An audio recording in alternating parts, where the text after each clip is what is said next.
எழுதின சுவிசேஷம் 6ஆம் அதிகாரம் 37ஆம் வசனம் மற்றும் மத்தேயு எழுதின சுவிசேஷம் 5ஆம் அதிகாரம் 7ஆம் வசனம் வசனங்களை வாசிக்கும் என்று சொல்கிறார். ரிச்சர்ட் அவர்கள்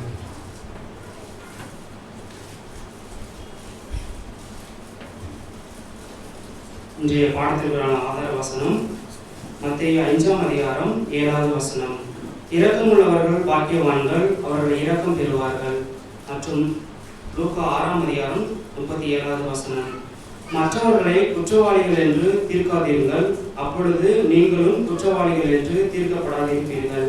மற்றவர்களை ஆக்கினைக்குள்ளாக்கும்படி தீர்க்காதீர்கள், அப்பொழுது நீங்களும் ஆக்கினைக்குள்ளாக தீர்க்கப்படாதிருப்பீர்கள். விடுதலை பண்ணுங்கள், அப்பொழுது நீங்களும் விடுதலை பண்ணப்படுவீர்கள் என்பதாகும்.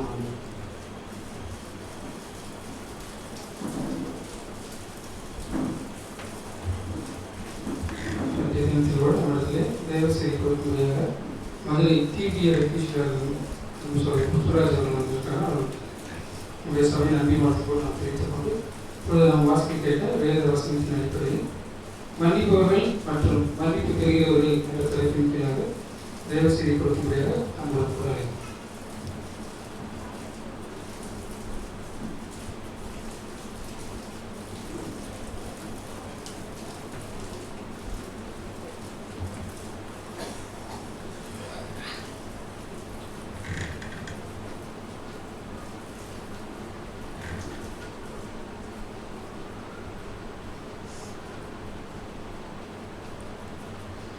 கிறிஸ்துவுக்குள் மிகவும் பிரியமாக அழைக்கப்பட்ட அன்புக்குரிய சகோதர சகோதரிகளே, உங்கள் அனைவருக்கும் நம்முடைய பிதாவாகிய தேவனுடைய பரிசுத்த நாமத்தினாலும் நம்முடைய ஆண்டவரும் இரட்சகருமாக இருக்கக்கூடிய இயேசு கிறிஸ்துவுடைய நிதான நாமத்தினாலும் கிருபையும் சமாதானமும் பெருகிறது என்ற அன்பின் வாழ்த்துதலை முதலாவது உங்களுக்கு தெரிவித்துக் கொள்கிறேன்.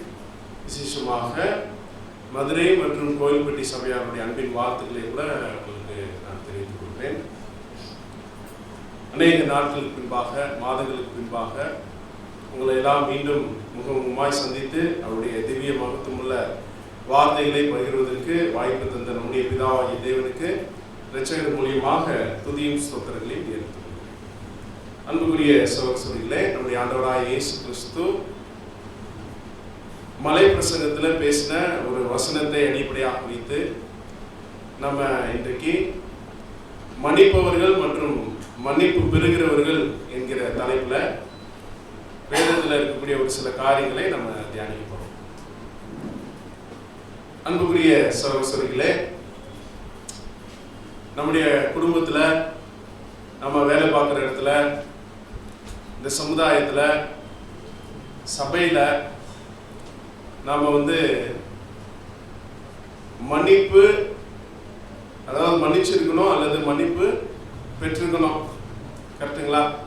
ரெண்டுல நம்ம வாழ்க்கையில இது கண்டிப்பா ஏதோ ஒரு சூழ்நிலையில நம்ம இந்த அனுபவத்துக்குள்ளாக நிச்சயமா நம்ம என்ன பண்ணியிருப்போம்னா கடந்து சென்றிருப்போம். ஒருவேளை இந்த அனுபவத்துக்குள்ள நம்ம முழுமையாக கடந்து செல்லவில்லை என்றால் அது எப்படி இருக்கும்? ஸோ அதை குறித்து நம்ம இப்போ என்ன பண்ண போறோம், தியானிக்க போறோம். சரிங்களா? இப்போ சிம்பிளா சொல்றதா உங்களுக்கே நல்லா தெரியும். மன்னிக்கணுமா அப்படின்னு கேட்டால் என்ன சொல்லுவீங்க? மன்னிக்கணும்னு சொல்லுவீங்க. மன்னிப்பு கேட்கணுமான்னு கேட்டாலும் என்ன சொல்லுவீங்க? இப்போ பைபிளில் நிறையா வசனம் புரியாமலாம் இல்லை, நமக்கு நல்லாவே புரியும். கரெக்டுங்களா? பாருங்க, இப்போ இந்த லூக்கா நற்செய்தியின் போட்டு கூட 6வது அதிகாரம் 37வது வசனம் என்ன சொல்லுது? மன்னியுங்கள், மன்னியுங்கள், மன்னிப்பு பெறுவீர்கள் அப்படின்னு சொல்லுது. அதே சமயத்தில் மத்தேயு 5ஆம் அதிகாரம் 7ஆம் வசனம் என்ன சொல்லுது? இரக்கமுடையவர்கள் பாக்கியவான்கள், அவர்கள் இரக்கம் பெறுவார்கள் அப்படின்னு சொல்லுது. இது எல்லாம் புரியாம இருக்கா? இந்த வசனம் ஏதாவது புரியாம இருக்கா? இதுக்குள்ள ஆழமான சத்தியம் இருக்குன்னு நான் நினைக்கிறேன். இது ரொம்ப டீப் ஸ்டடி, ஆராய்ச்சி பண்ணணுன்ற மாதிரி ஏதாவது இருக்கா? புரியாத மாதிரி இருக்கா? புரியுது தானே ஈஸியா, ஆனா ஃபாலோ பண்ண முடியுதா? எளிமையா புரியுது அந்த வசனம், ஆனா அந்த எளிமையா புரிஞ்ச வசனத்தை ஃபாலோ பண்ண முடியுதா அப்படின்னு கேட்டா அதுதான் முடியல. கரெக்டுங்களா? ஆனா அன்புக்குரிய சகோதரர்களே, இன்னைக்கு கிறிஸ்டியானிட்டி மற்ற மதங்களை காட்டிலும் இன்னைக்கு கிறிஸ்துவ மதத்துடைய தனி சிறப்பே என்ன அப்படின்னு பார்த்தீங்கன்னா, இந்த மன்னிக்கிறத பத்தி அதிகமாக வலியுறுத்தக்கூடிய ஒரு ஒரு மார்க்கம் அல்லது மதம் எது அப்படின்னு பார்த்தீங்கன்னா கிறிஸ்டியானிட்டி தான். ஆமாம் தானே? பொதுவாகவே வந்து பார்க்கும்போது இந்த பழைய திரைப்படங்கள் எல்லாம் இன்னைக்கு பார்த்துருக்க மாட்டீங்கன்னு நினைக்கிறேன். திரைப்படங்கள் பார்க்குற பழக்கம் இல்லையா? முன்னாடி அதாவது உடன்படிக்கை போகிறதுக்கு முன்னாடி ஒரு ஃபாதரை காமிக்கிறாங்க கூட அவர் எப்படி காமிப்பாங்க? பிளஸ் பண்ணு, God bless you my child அப்படின்ற அந்த பாவ மன்னிப்பு கொடுக்குற மாதிரியும் இந்த அதாவது மன்னிக்கிறது மட்டுமே அடிப்படையாக வச்சு என்ன பண்ணுவாங்க அப்படின்னு பார்த்தீங்கன்னா அந்த கிறிஸ்டியானிட்டியை வந்து எக்ஸ்போஸ் பண்ண வெளிப்படுத்தி காமிப்பாங்க. சரிங்களா? அப்போ ஆண்டவரும் என்ன பண்ணுறாரு அப்படின்னு பார்த்தீங்கன்னா மன்னிக்கிறதை குறித்து நிறைய என்ன பண்ணியிருக்காரு, பேசுகிறார். இதுக்காகவே பேதுரு ஒரு தடவை போய் கேட்டார் ஆண்டவர்கிட்ட. என்ன கேட்டார்? ஆண்டவரே, என் சகோதரன் எனக்கு விரோதமாக குற்றம் செய்தால் 7 தரம் மாற்றும் மன்னிக்க வேண்டுமா அப்படின்னு கேட்கும்போது ஆண்டவர் என்ன சொல்றாரு? 70 தரம் நீ என்ன பண்ணணும், மன்னிக்கணும் அப்படின்றத சொல்றாரு. சரி, அப்போ நமக்கு என்ன தோணுது அப்படின்னா நிறைய இதுலேயே நிறைய நமக்கு முரண்பாடுகள் வரும். எப்படின்னா மன்னிப்பு கேட்டால் மன்னிக்கணுமா அல்லது மன்னிப்பு கேட்காம இருந்தாலும் மன்னிக்கணுமா அப்படின்னு கேட்டால் என்ன சொல்லுவோம்? கேட்காம இருந்தாலும் மன்னிக்கணும். ஒரு சிலர் வந்து வசனத்தை எடுத்து வச்சுக்கிட்டு என்ன சொல்லுவாங்கன்னா மன்னிப்பு கேட்டால் என்ன பண்ணணும், மன்னிக்கணும் அப்படின்னு சொல்லுவாங்க. அதே சமயத்தில் மன்னிப்பு கேட்காமலும் என்ன பண்ணலாம், மன்னிக்கலாம் அப்படின்னு சொல்லுவாங்க. சரி, இப்போ மன்னிக்க முடியாததுக்கான காரணங்கள் என்னவா இருக்கும்? ஒருத்தரை நம்ம மன்னிக்கவே முடியல அப்படின்னா என்ன காரணமா இருக்கும்? அப்படி கொஞ்சம் இருக்கிறோமா? மனசாட்சி கையை வச்சுக்கிட்டு உங்களுக்கு உள்ளே நீங்க பதில் சொல்லிக்கிட்டா போதும், என்கிட்ட சொல்ல வேணாம். யாரையாவது மன்னிக்காம இருக்கிறோமா அப்படின்னு கேட்டா கொஞ்சம் கொஞ்சம் அப்படித்தான் இருக்கு. கரெக்டுங்களா? அப்படி இருக்கும்போது என்ன காரணமா இருக்கும் அப்படின்னு பார்த்தீங்கன்னா ஃபர்ஸ்ட் இருக்கிறது என்னன்னா அகந்தை. நம்ம என்ன நினைச்சுக்கணும்னா நான் தான் நீதிமான், நான் தான் சரியா இருக்கிறேன், நீ எப்படி இருக்கிற, தப்பா இருக்கிற அப்படின்னு சொல்லிட்டு ஒரு ஒரு ஒரு ஒரு ஐடியா என்ன ஆயிடுச்சுன்னா வந்துருச்சு. அதனால அவங்க எல்லாம் என்ன பண்ண முடியலன்னா மன்னிக்க முடியல. First point. ரெண்டாவது பாயிண்ட் என்னன்னா அவங்க ஏற்படுத்தின காயம், அவங்க ஏற்படுத்தின அந்த காயத்தினால என்ன பண்ண முடியல, அவங்கள மன்னிக்க முடியல. சரிங்களா? அதுக்கப்புறம் அவங்க செஞ்சதை என்ன பண்றாங்கன்னா ஏதாவது ஒரு சமயத்துல மறுபடியும் நினைவுபடுத்துறாங்க. அதனால என்ன பண்ண முடியல, மன்னிக்க முடியல.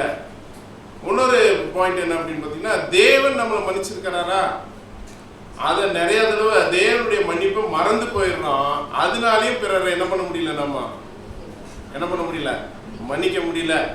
சரிங்களா? இது போக சாத்தானுடைய முக்கியமான வேலை என்ன அப்படின்னா யாரையாவது மன்னிக்காம நம்ம வச்சிருந்தோம்னா கண்டினியூ பண்ணி நீங்க இப்படியே மெயின்டைன் பண்ணுங்கன்னு சொல்லிட்டு மறுபடியும் இந்த கசப்பான நினைவுகளையும் எண்ணங்களையும் நமக்கு நம்மளுடைய இருதயத்துல எண்ணத்துல திணிச்சுக்கிட்டே இருப்பான். இது யாருடைய வேலை? சாத்தானுடைய. இப்படி பல காரணங்களால நம்ம என்ன பண்ண முடியறதுன்னா மன்னிக்க முடியறது இல்லை. சரிங்களா? அப்படி இருக்கும்போது இப்ப குடும்பத்துல பார்ப்போம். குடும்பத்துல அண்ணன் தம்பி, அக்கா தங்கச்சி, சித்தப்பா மக்கா, பெரியப்பா மக்கா, அங்காளி பங்காளி, சொந்தம் எல்லாம் இருக்கு இல்லையா? இப்போ இந்த சொந்தக்காரங்கள எல்லாருக்கூடையும் ஒரு மாதிரி நல்லா போயிட்டு இருக்கா நிலைமை? போயிட்டு இருக்கா? இல்ல இல்ல, நமக்கே இல்லை. அப்புறம் உலகத்தார்ட்ட கேட்கவே வேணாம். நமக்கே என்ன இல்லை, பெருசா இல்லை. என்ன சொத்து பிரச்சனை, கரெக்டா? அதுக்கப்புறம் ஒரு பாரபட்சம், அதாவது மூத்த மகனை நல்லா கவனிச்சுக்கிறாங்க, என்ன பண்ண மாட்டாங்க, கவனிக்க மாட்டாங்க அப்படின்னு ஒரு இது. அதுக்கப்புறம் அவங்க பேசின வார்த்தைகள் திடீர்னு என்ன பண்ணிடுவாங்க, கடுமையா நம்மளை திட்டிடுவாங்க. அதே மனசுக்குள்ள என்ன பண்றது, வச்சுக்கிட்டே இருக்கிறது.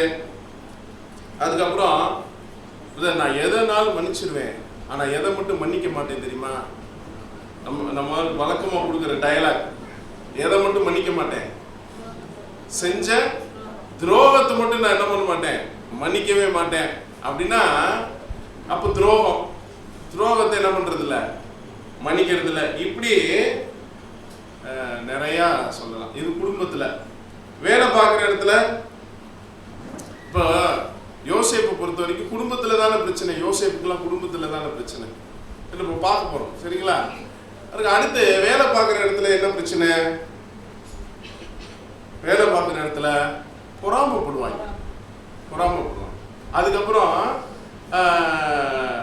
இவனுக்கு எங்கே நம்மளோட இன்க்ரிமெண்ட் கூட கிடைச்சிருமா, இவனோட நம்ம பதவி உயர்வு கூட கிடைச்சிருமா அப்படின்னு என்ன பண்ணுவாங்க, பார்ப்பாங்க. இது எல்லாமே எங்கே நடக்கும் அப்படின்னு பார்த்தீங்கன்னா, இதனாலையும் ஒருத்தவங்களை என்ன பண்ணுறது இல்லைன்னா, அவங்க ஒரு சின்ன தவறு செஞ்சாலும் என்ன பண்ணுறது இல்லை, மன்னிக்கிறது இல்லை. அது மட்டும் இல்லாமல் நமக்கு விரோதமாகவே குழி வெட்டுவாங்க, பள்ளம் தோண்டுவாங்க, சரிங்களா? யார் உழுகிறதுக்கு? நாம் உழுகிறதுக்கு பள்ளம் தோண்டுவாங்க. அது நமக்கு தெரிய வந்துருச்சுன்னா நம்ம எப்படி ஆயிடும்? என்ன வந்துடும்? அவங்கள நாம் என்ன பண்ண மாட்டோம், மன்னிக்க மாட்டோம். ஸோ எத்தனை சீனில் நம்ம மன்னிக்காமல் இருக்கிறோம் அப்படின்றத நம்ம இப்போ என்ன பண்ணிட்டு இருக்கிறோம்னு ஃபஸ்ட்டு எடுத்துகிட்டு இருக்கிறோம். அடுத்து சர்ச்சுக்கு வருவோம். சமுதாயத்தில் பார்த்தீங்கன்னா இந்த ஜாதி இதெல்லாம் வச்சு நம்மளை ரொம்ப ஒரு மாதிரி நடத்தியிருப்பாங்கன்னு வைங்களேன், அதை விட்டுருவோம். சர்ச்சுக்கு வருவோம். சர்ச்சுக்கு வந்தால் சர்ச்சில் என்னென்னலாம் இருக்கு? சர்ச்சில் ரொம்ப நல்லா இருக்கு, சரிங்களா? இருக்கிறதுலே ரொம்ப நல்லா போயிட்டு இருக்கிற இடமே இதுதான், சர்ச்சு தான். இதை நான் நம்பணும். மதுரையிலேருந்து வந்தவருக்கு எப்படிலாம் நீங்கள் சொல்லி நம்ப வைக்கலான்னு முயற்சி பண்ணுறீங்க பாருங்க. அப்போ அன்புக்குரியவர்களே, ரொம்ப செதுக்கப்படக்கூடிய இடமா எதுதான் இருக்குது அப்படின்னு பார்த்தீங்கன்னா, மிச்சம் எல்லா இடத்த காட்டிலும் எதுதான் இருக்கு? இந்த ஆலயம் தான் இருக்கு. இங்கே தான் சிஸ்லிங், ஷேப்பிங், கிரைண்டிங் எல்லா ப்ராசஸ் என்ன ஆகிட்டு இருக்கு, நடந்துட்டு இருக்கு. இங்கே தான் மன்னிக்க முடியாமல் போகிறதுக்கான அநேக சாத்தியக்கூறுகளும் இருக்குது அப்படின்றத நம்ம பார்க்கலாம். ஸோ அப்படி இருக்கும்போது நாம் மன்னிக்கலை அப்படின்னா என்ன நடக்கும்? தேவன் நம்மளையும் என்ன பண்ண மாட்டார், நம்முடைய தப்பிதங்களையும் என்ன பண்ண மாட்டார், மன்னிக்க மாட்டார். வாசிக்கலாம் மத்தேயு புஸ்தகம் 6ஆம் அதிகாரம் 14 மற்றும் 15. மத்தேயு 6ஆம் அதிகாரம் 14-15 வசனங்கள்.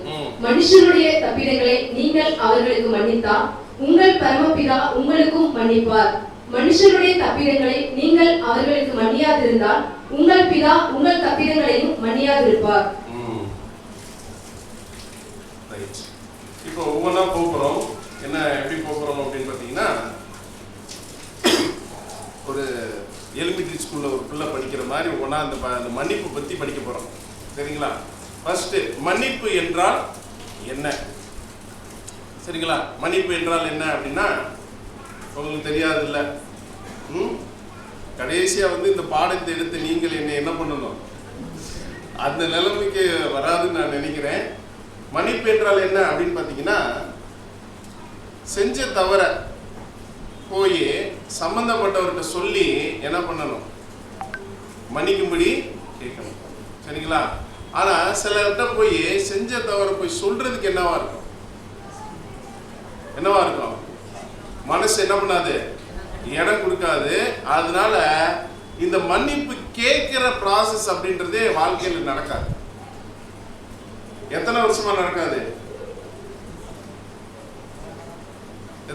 நடக்காது? எப்பயுமே நடக்காது, புரியுதுங்களா? கடைசியில் ஒருவேளை டெத் பெட்ல இருந்தா, அதாவது சாவு படுக்கையில் இருந்தா எப்படியும் சாகதான் போறோம், இப்பயாவது என்ன பண்ணிடுவோம், கேட்டுருவோம் அப்படின்னு சொல்லிட்டு ஒரு சிலர் கேட்பது உண்டு, சரிங்களா? ஆனா ஏன் அப்படின்னு பாருங்களேன், இது சாதாரணமாக அவங்களுக்கு தெரியுது இந்த மன்னிப்பு அப்படின்ற வார்த்தை. ஆனா மன்னிப்பு கேட்கறது அப்படின்றது அவ்வளோ ஈஸி கிடையாது, புரியுதுங்களா? அங்க அந்த தன்மானம் என்ன பண்ணாது, இடம் கொடுக்காது. அதுவும் என்ன பண்ணுனேன்னு சொல்லிட்டு கேட்கறதுக்கு என்ன ஆகாது. பொதுவாக எப்படின்னா, நான் உங்களுக்கு விரோதமாக நான் ஏதாவது செய்திருந்தால் நீங்க என்ன பண்ணிக்கோங்க அப்படின்ற மாதிரி ஒரு பொதுவான ஒரு ஸ்டேட்மெண்ட் மாதிரி ஒன்று போகுமே தவிர, உங்களுக்கு விரோதமாக நான் என்ன பண்ணிட்டேன் அதனால நீங்க என்ன பண்ணிக்கோங்க, மன்னிச்சுக்கோங்க அப்படின்னு கேட்கறதுக்கு ஒரு இருதயம் வேணும். ஆக்சுவலாக அந்த இதுதான் ரொம்ப கஷ்டம். மன்னிக்கிறது கூட ரெண்டாவது தான்.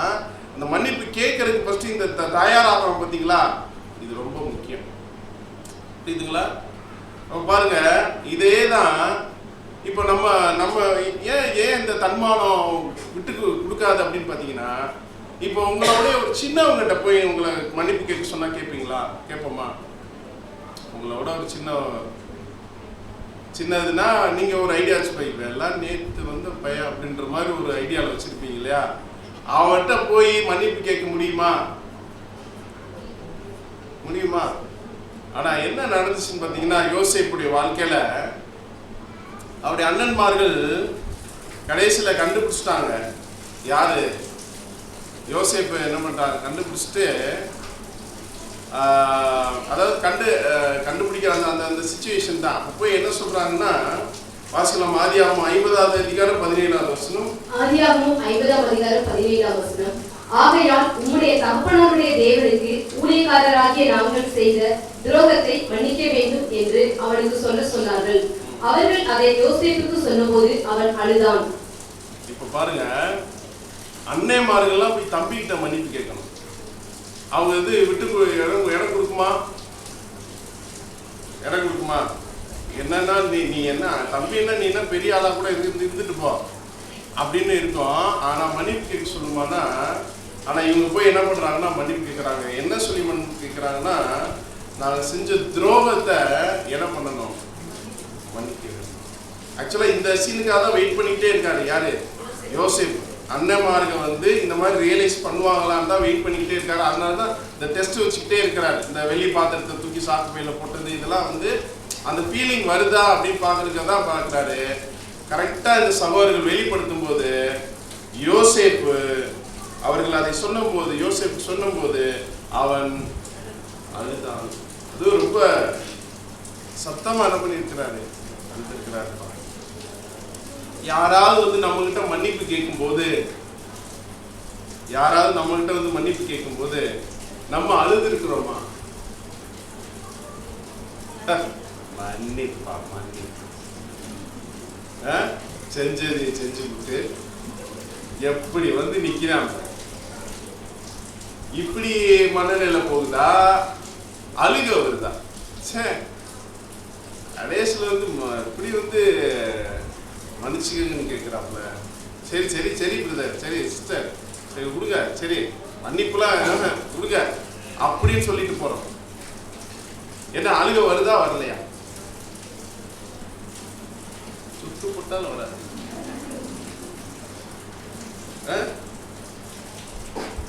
பாருங்க அந்த ஒரு நிகழ்ச்சி எப்படி இருந்திருக்குன்னு கொஞ்சம் யோசிச்சு பாருங்க. அதுக்கப்புறம் அவங்க அன்னைகளை எப்படி கவனிச்சிருப்பாப்ல யோசிப்பேன்னு கொஞ்சம் யோசிச்சு பாருங்க. அந்த கவனிப்பை வாங்கும்போது அன்னைங்களுக்குலாம் எப்படி ஃபீலிங்கா இருந்திருக்கும். இந்த ஒரு வார்த்தை கேட்டவனே இவன் இப்படி மாறிட்டானே அப்படின்னு அவங்களுக்கு எவ்வளோ இது ஃபீலிங் வந்திருக்கும். ஸோ இந்த கதாபாத்திரங்கள் எல்லாம் நம்ம வந்து அப்படியே வந்து என்ன பண்ணணும்னா டேஸ்ட் பண்ணணும். அடுத்தபடியா இந்த மன்னிக்கிறது ஆக்சுவலா யாருடைய குணம்? 86 சங்கீதம் 5வது வசனம் வாசிங்க. சங்கீதம் 86 5வது வசனம். ஆண்டவரே, நீர் நல்லவரும் மன்னிக்கிறவரும், உம்மை நோக்கி கூப்பிடுகிற யாவர் மேலும் கிருபை மிகுந்தவருமாய் இருக்கிறீர். ஆண்டவரே, நீர் நல்லவரும் மன்னிக்கிறவரும். அப்போ மன்னிக்கிறது யாருடைய குணம்? பிதாவாகி தேவனுடைய குணலட்சணத்துல ஒரு முக்கியமான குணலட்சணம் மன்னிக்கிறது. அப்ப அவருடைய பிள்ளைகள் நாமளும் எப்படி இருக்கணும் அப்படின்னு பாத்தீங்கன்னா, மன்னிக்கக்கூடியவர்களாக இருக்கணும் அப்படின்றது.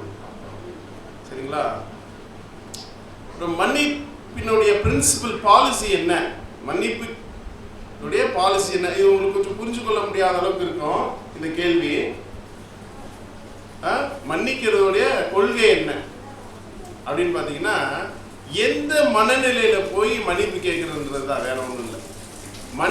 மன்னிச்சுக்கங்க அப்படின்னு யாருனாலும் கேட்க முடியுமா? கேட்க முடியாதா? டக்குன்னு கேட்கலாம். ஆனா எந்த இருதயத்துல அந்த மன்னிப்பை கேட்கிறோன்றது ரொம்ப முக்கியம்.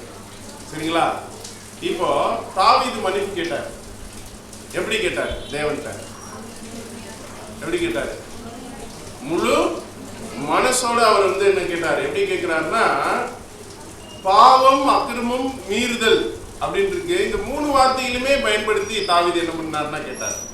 ஒரு பாவத்துக்குள்ள போறார், அடுத்து ஒரு அக்கிரமத்துக்குள்ள போறார், அடுத்து ஒரு மீறுதலுக்குள்ளே என்ன பண்றார்? போறார். அப்ப நம்மளுடைய லைஃப்லயும் ஒரு பாவத்துக்குள்ளேயும் போவோம், அக்கிரமத்துக்குள்ளேயும் போவோம். மீறுதல் ஸ்டேஜ்ல என்ன பண்ணக்கூடாது, போக கூடாது. ஆனா இவர் போயிட்டாரு.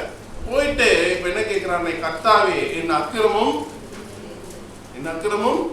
பெரிது, உங்களுடைய நாமத்தின் நிமித்தம் அதை என்ன பண்ணுங்க, நீங்க மன்னிங்க. சரிங்களா? அப்ப பாருங்க, இன்னும் கூட பாருங்க, இன்னொரு இடத்துல 32வது சங்கீதம் 5வது வசனம் வாசிக்கலாம். சங்கீதம் 32 5 நான் என் அக்கிரமத்தை மறைக்காமல் என் பாவத்தை உமக்கு அறிவித்தேன், என் மீறுதல்களை கர்த்தருக்கு அறிக்கையிடுவேன் என்றேன். தேவனே என் பாவத்தின் தோஷத்தை மன்னித்தீர். பாருங்க, ஃபர்ஸ்ட் அக்கிரமம் சொன்னாரு, அதுக்கு அடுத்து என்ன சொல்றாருன்னா, என் மீறுதல்களையும் கர்த்தருக்கு நான் என்ன பண்ணுவேன், அறிக்கை பண்ணுவேன். அப்ப நாம எதையாவது ஒளிச்சிருக்கிறோமா, எதையாவது அறிக்கை பண்ணாம வச்சிருக்கிறோமான்னு கேக்குறேன். எல்லாராலையும் இதுக்கு பதில் ஆம் அப்படின்னு சொல்லணும். அதாவது இல்லைன்னு சொல்லணும். சாரி, அதாவது அக்கிரமம் நான் மறைச்சு வைக்கல, எல்லாத்தையுமே என்ன பண்ணிட்டேன், சொல்லிட்டேன் அப்படி சொல்லணும். புரியுதுங்களா? ஒருவேளை நம்ம மறைச்சு வச்சுக்கிறோம், ஜெபம் பண்ண உட்கார்ந்து இருக்கிறோம், ஒரு அக்கிரமம் பண்ணியிருக்கிறோம், பாவம் பண்ணியிருக்கிறோம், அதை சொல்றதுக்கு வாய் என்ன பண்ண மாட்டேங்குது, வரமாட்டேங்குது. அப்படின்னா இப்போ மன்னிப்பின் கொள்கைக்குள்ள நம்ம வரவே இல்லை, அந்த பிரின்சிபலுக்குள்ளே நம்ம என்ன ஆகல, வரல. ஏன் அப்படின்னா இது என்ன பண்ண மாட்டேங்குதுன்னா, அந்த செஞ்ச தப்ப சொல்லி அறிக்கை பண்ணி கேட்கறதுக்கு அது ஒத்துழைக்க மாட்டேங்குது. சொல்றது புரியுதுங்களா? இது ஒரு ஒரு ஒரு பக்கம். இன்னொரு பக்கம், அதாவது அறிக்கை பண்ணாமலே இருக்கிறது. ஃபர்ஸ்ட் அறிக்கை பண்ணணும். ரெண்டாவது பாயிண்ட் என்ன அப்படின்னு பாத்தீங்கன்னா, ஒப்புக்கு அறிக்கை பண்றது. சில சமயம் ஒரு தப்பு பண்ணிடுவாங்க, தப்பு பண்ணதுக்கு அப்புறம் இவங்க வாலண்டரியா நான் ஒரு தப்பு பண்ணிட்டேன்னு சொல்லவே மாட்டாங்க. ஆனா அந்த தப்பை கண்டுபிடிச்சதுக்கு அப்புறம் என்ன பண்ணுவாங்க, தப்பை கண்டுபிடிச்சதுக்கு அப்புறம் சாரின்னு கேட்பாங்க. கரெக்டா இல்லைங்களா? மோஸ்ட்லி இந்த பசங்க, ஸ்கூல் பசங்க அப்படித்தான் பண்ணுவாங்க. ஃபர்ஸ்ட் வாத்தியார்கிட்ட என்ன பண்ண மாட்டாங்க, சொல்லவே மாட்டாங்க. வாத்தியார் கரெக்டா காரணம் கண்டுபிடிச்சோடனே ஆமா சார் அப்படின்னு என்ன பண்ணிக்கிறோம், அப்புறமேட்டு. இது எல்லாமே அந்த ஆடமிக் ஜீன்ல வர்றதுதான், ஆதாமுடைய சந்ததியில வரக்கூடிய அந்த பழைய சுவாபம் தான் இது எல்லாமே. இன்னமும் அதே சுவாபத்துல இருந்தோம்னா, எந்த சுவாபத்துக்குள்ள போகல அப்படின்னா புதிய சிருஷ்டியுடைய சுவாபத்துக்குள்ள என்ன ஆகல, நம்ம போகல. இப்ப பார்க்கும்போது ஏவாள் இந்த பழத்தை கொடுத்தாங்க, ஆடம் சாப்பிட்டாரு. சாப்பிட்டவன் இவரா போய் நான் சாப்பிட்டுட்டேன்னு போய் சொன்னாரா, கேட்டதுக்கு அப்புறம் சொன்னாரா? கேட்டதுக்கு அப்புறம் தான் என்ன பண்ணாரு, சொன்னாரு. அது எப்படி சொன்னாரு, நானா இங்க சாப்பிட்டேன், நான் ஒரு தப்பு செய்யறதுக்கு நான் காரணமே கிடையாது. யார் தான் காரணம்? மன்னிப்பு கேட்டாரா? மன்னிப்பு கேட்டாரான்னு கேட்கிறேன். ஏன்னா மன்னிப்புனா நம்ம ஆரம்பத்துல இருந்து இப்ப பார்த்தாங்க. கரெக்டுங்களா? மன்னிப்பு கேட்டாரா? சரி, கேட்டிருந்தா என்ன இருக்கும், மன்னிச்சிருப்பாரா? மன்னிக்கிற தேவன் மன்னிச்சிருப்பாரு? வாய்ப்பே இல்லை. சரிங்களா? அப்போ அன்புக்குரியவர்களே, தேவனுடைய திட்டத்தில் அது இல்லை. அதனால அந்த நிகழ்வு என்ன ஆகலைன்னா அங்க நடக்கவே இல்லை. அப்ப பாருங்க, சவுல் இருக்காரு இல்லையா, இப்படித்தான் ஒரு தடவை அமலேக்கியரை நீ போய் அடிச்சிருப்பா, அங்க இருக்கிற எல்லாரையும் கொன்னுரு, ஆடு மாடுகள் எல்லாத்தையுமே கொன்னுரு, அங்க புருஷன் ஸ்திரீகள் குழந்தைகள் ஒன்னை விட்டு வைக்காத அப்படின்னு சாமுவேல் மூலியமா சவுலுக்கு என்ன ஆயிடுச்சுன்னா கட்டளை வந்துருச்சு. ஆனா சவுல் என்ன பண்ணினாரு, அந்த ஆகாக அந்த ராஜாவை மட்டும் உயிரோட பிடிச்சு வச்சுட்டு ஆடு மாடுகள் முதல் தரமானவைகள் ஆட்டுக்குட்டிகள் இதெல்லாம் எடுத்து வச்சுக்கிட்டு ஒண்ணுமில்லாத உபயோகமில்லாதெல்லாம் போட்டு என்ன பண்ணிருக்கிறாருன்னா சாவடிச்சிட்டாரு. இப்போ சாமுவேல் வரும்போது சத்தம் கேட்குது. என்ன சத்தம் கேட்குது?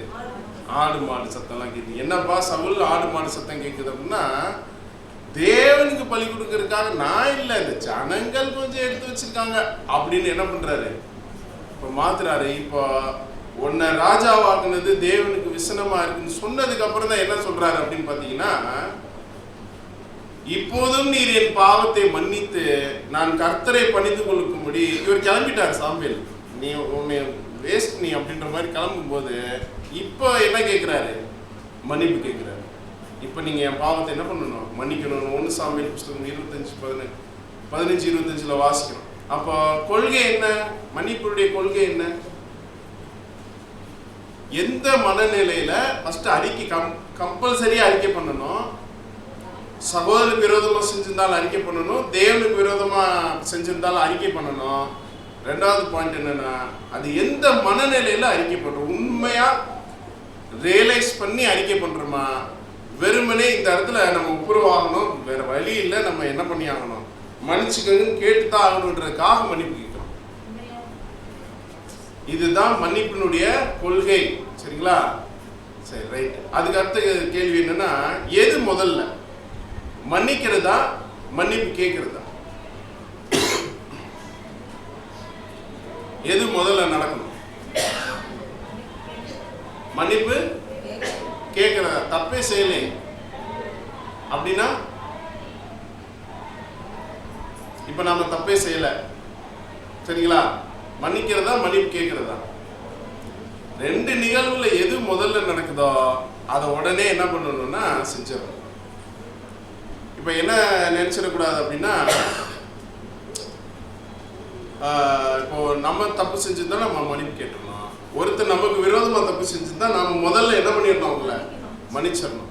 புரியுதுங்களா? ஸோ இதை நம்ம பார்த்துக்கணும். ஸோ நீதிமொழிகள் சங்கீதம் 32:11 கூட வாசிக்கலாம். சங்கீதம் 32:11 நீதிமான்களே, கர்த்தருக்குள் மகிழ்ந்து களிகூருங்கள், செம்மையான இருதயம் உள்ளவர்களே, நீங்கள் எல்லாரும் ஆனந்த முழக்கமிடுங்கள். அப்போ எது முதல்ல அப்படின்னா, எது நடக்குதோ முதல்ல அதை நம்ம என்ன பண்ணிடணும்? நம்ம செய்யறவர்களாக இருக்கணும். சரிங்களா? அதுக்கடுத்து மன்னிப்பு கொடுக்கறதுனால என்ன நன்மை? மன்னிப்பு கொடுக்கறதுனால என்னென்ன நன்மைகள்லாம் நடக்கும்? உங்களுக்கு தெரிஞ்ச நன்மைகள் ஏதாவது சொல்லுங்க. சமாதானம் ஏற்படும். வேற நமக்கும் மன்னிப்பு கிடைக்கும். நமக்கும் மன்னிப்பு கிடைக்கும். வேற அது நமக்கு மன்னிப்பு கிடைக்கும்ன்றது கொஞ்சம் சுயநலமா இல்லை. அதாவது எப்படின்னா, இது ஜெபத்துல தானே வருது. நாங்கள் பிறருடைய பாவங்களை மன்னிப்பது போல எங்களுடைய பாவங்களை நீங்கள் என்ன பண்ணுங்க, மன்னிக்க. இது எப்படி இருக்குன்னா, நாங்கள் மன்னிக்கிறோம்ல, மன்னிச்சா என்ன, மன்னிச்சிருங்க, மன்னிச்சு தான் ஆகணும் அப்படின்னு ஆர்டர் போடுற மாதிரியா? அப்படி கிடையாது. அது அடிஷனல் போனஸ் தான். நீங்க மன்னிச்சீங்கன்னா மன்னிப்பு என்ன ஆகும், நமக்கு கிடைக்குமே தவிர எப்படி யோசிச்சிடக்கூடாதா, மன்னிச்சா கண்டிப்பா நம்ம போது என்ன ஆகணும், மன்னிக்கப்படணும் அப்படிலாம் கிடையாது. சரிங்களா? பாருங்க, ஒவ்வொன்றா பார்த்துடலாம். ஃபர்ஸ்ட் இது என்ன சொல்லுது? 2 நாளாகமம் 6:30 என்ன சொல்லுது? உங்களுடைய வாசஸ்தலமாகிய பரலோகத்திலிருந்து தேவரீர் அதை கேட்டு மன்னித்து அப்படின்னு வருது. அப்படின்னா என்ன அர்த்தம்னா, மன்னிக்கிற விஷயம் இந்த ப்ராசஸ் இந்த பூமியில நடந்தா பரலோகம் பார்க்குது. நல்லா புரிஞ்சுக்கோங்க. ஒரு சிலதை பரலோகம் பார்க்கும். எதை பார்க்கும்? பேதுரு புஸ்தகத்தில் பார்க்கிறோம். இந்த கடைசி காலத்தில் ஆயத்தமாக்கப்பட்டிருக்கக்கூடிய இந்த சத்தியம் பிரசங்கிக்கப்படுறத ஒட்டுமொத்த பரலோகம் தேவதூதர்களும் என்ன பண்றாங்க? உற்று நோக்கி கொண்டிருக்கிறாங்க.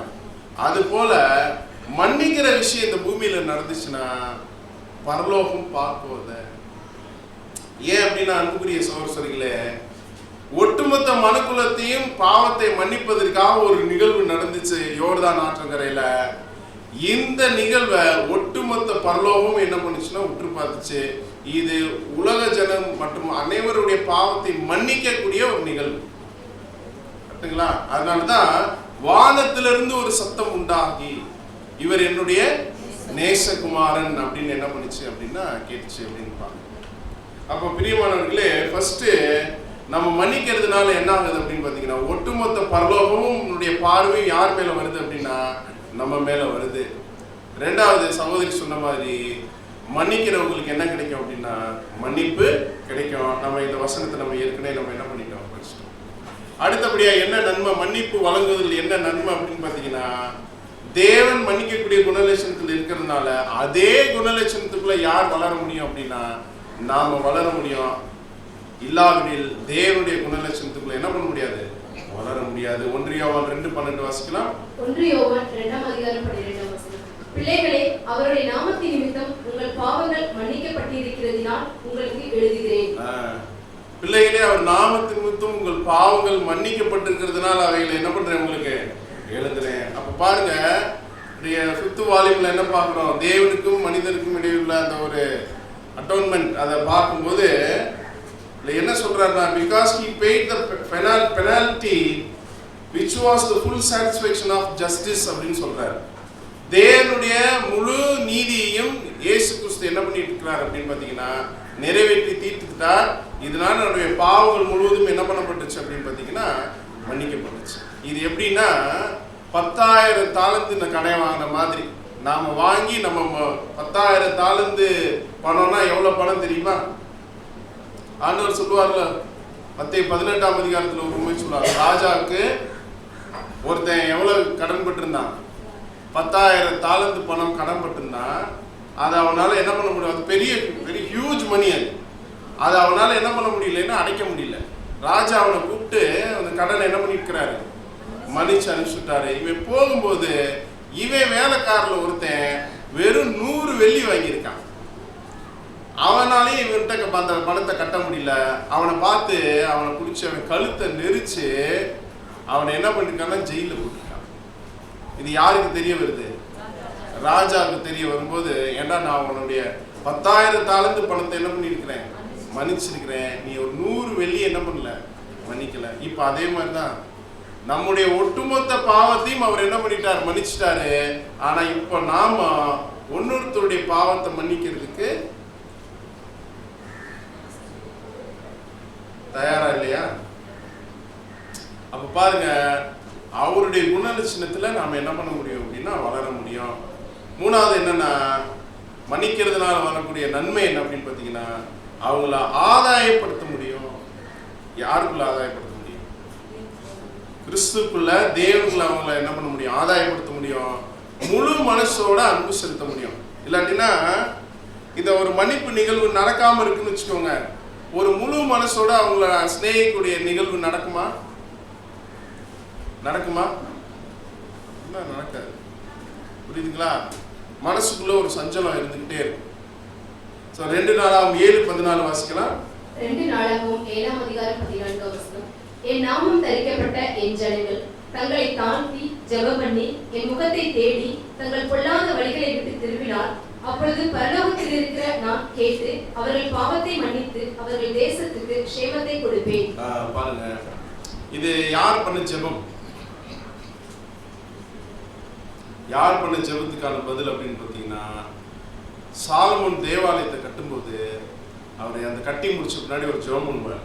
என்ன ஜெபம் பண்ணுவார்லாம், யாரெல்லாம் இந்த ஸ்தலத்தில் வந்து நோக்கி நீங்கள் ஜெபம் எடுக்கிறாங்களோ, ஏர் எடுக்கிறாங்களோ, அந்த ஜெபத்தை என்னுடைய விண்ணப்பத்தை ஃபுல்லாமே நீங்கள் கேட்டு நீங்கள் அதுக்கு என்ன பண்ணணும்னா சேமத்து பதிலை நீங்கள் கொடுக்கணும் அப்படின்னு சொல்லும்போது, அதே தான் இங்கே என்ன பண்ணுறாரு அப்படின்னு பார்த்தீங்கன்னா, அவருடைய பாவத்தை மன்னித்து அவருடைய தேசத்துக்கு சேமத்தை என்ன பண்ணுவேன் கொடுப்பேன்னு சொல்கிறேன். அப்போ நாம் மன்னிக்கும் போது சரி, மன்னிப்பு பெறும்போது சரி, நமக்கு கர்த்தருடைய ஆசீர்வாதம் நிச்சயமாக கிடைக்கும்.